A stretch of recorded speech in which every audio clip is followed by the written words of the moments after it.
Bonjour à tous, Deux Points l'écho avec Alain Dinin, le PDG de Nexity.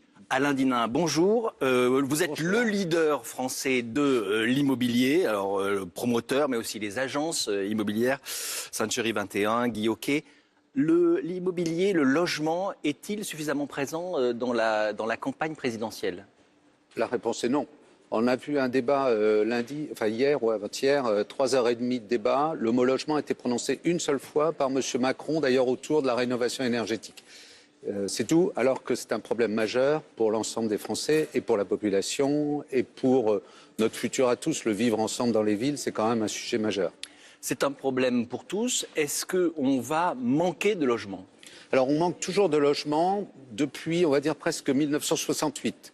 Le Premier ministre, Georges Pompidou, janvier 68, dit qu'il manque 500 000 logements en France. Et puis on a continué à avoir ce chiffre-là. Alors la problématique, elle est une problématique démographique en fait. Ce qu'il faut avoir en tête, c'est que dans 20 ans d'aujourd'hui, nous serons 20 millions de Français de plus. 20 millions en plus. Et on les met à loger. À loger. Il faudra les mettre quelque part. En plus, dans ces 20 millions de Français, la moitié seront ou personnes seules ou en monoparentalité. Et puis, ils seront principalement dans les villes. Aujourd'hui, il y a 50% de la population française qui n'habite pas dans les grands centres urbains. Dans 20 ans, il y aura 80% de la population qui habitera dans les grands centres urbains. Donc une concentration. Voilà, donc la question, c'est bien sûr, il faut construire pour accueillir, ne serait-ce que ces 20 millions de personnes, il faudrait faire en moyenne 400 000 logements par an pendant 20 ans. C'est réaliste, c'est faisable? C'est pas réaliste. Si on regarde les 20 dernières années, mais on a changé en permanence de ministre et de gouvernement, et de loi d'ailleurs, et de fiscalité sur tous ces sujets-là.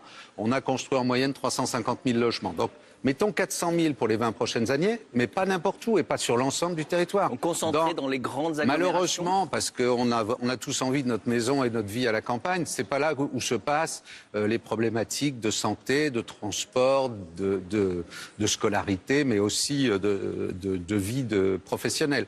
Donc, ça veut dire des immeubles, par définition. Oui, alors ce sont des immeubles ou ce sont des extensions de zones. Par exemple, dans le Grand Paris ou dans le Grand Lyon, on commence à réfléchir à transport, aménagement urbain et collectivité et logement. Est-ce qu'on a intérêt à être propriétaire ou locataire? Si je vous réponds, ça dépend, ça ne va pas forcément vous intéresser comme ça. En fait, c'est des questions de choix de vie.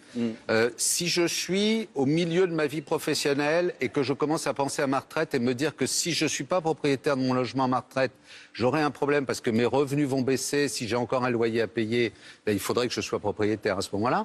Si je suis en début d'activité, ce qu'il faut avoir en tête, c'est qu'un jeune adulte va avoir 70 ans de vie.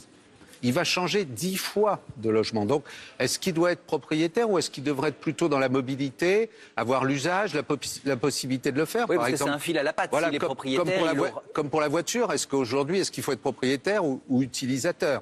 Et est-ce que j'ai la possibilité de devenir propriétaire quand je le veux? Donc, c'est un mixte entre ce sont des moments de vie. Certainement qu'au début de sa vie, il vaut mieux être locataire pour être mobile, à économiser un peu, capitaliser si on peut le faire, avoir une situation, puis à un moment donné, décider de basculer vers la propriété. D'un mot, pour ceux qui veulent éventuellement emprunter pour acheter, est-ce que les taux d'intérêt vont augmenter? On le dit depuis les taux d'intérêt vont augmenter. La BCE vient de dire qu'elle va les tenir. Maintenant, ce qui se passe aux États-Unis, l'inflation, la croissance dans un certain nombre de pays, des dettes vont probablement créer des sujets sur les taux d'intérêt. Ceci étant, aujourd'hui, si vous voulez acheter un logement dans la région lyonnaise, par exemple, 80 mètres carrés pour 200 000 euros, ça va vous coûter un peu moins de 900 euros par mois.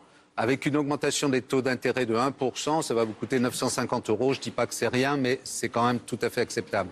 La question qui fâche, elle vous est posée par Jean-Baptiste Duval du Huffington Post. On l'écoute.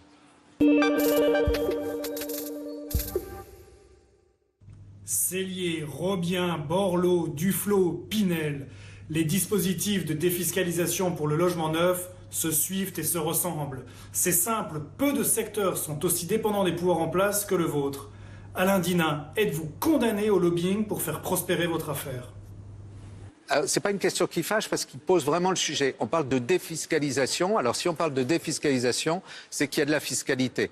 Vous achetez un logement neuf, pendant 10 ans, vous allez supporter, sur un logement de 200 000 euros, vous allez supporter 111 000 euros de taxes et d'impôts divers. Et puis derrière ça, on va bénéficier d'un système Pinel pour le mettre en location. Par exemple, c'est le dernier système.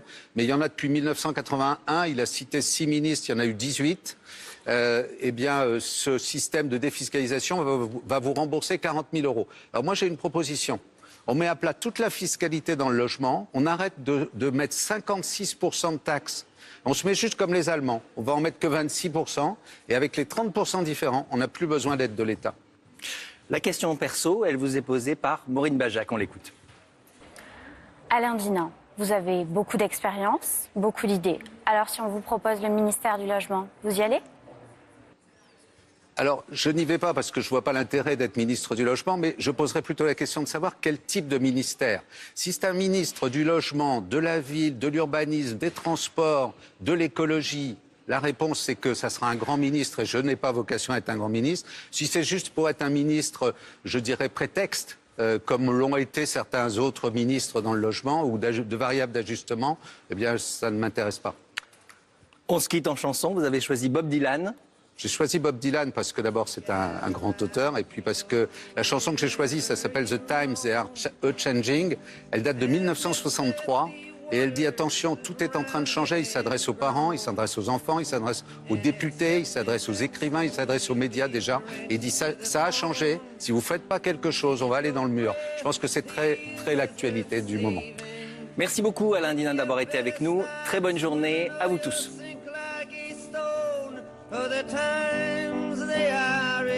Merci messieurs, bonne journée effectivement. Retour dans notre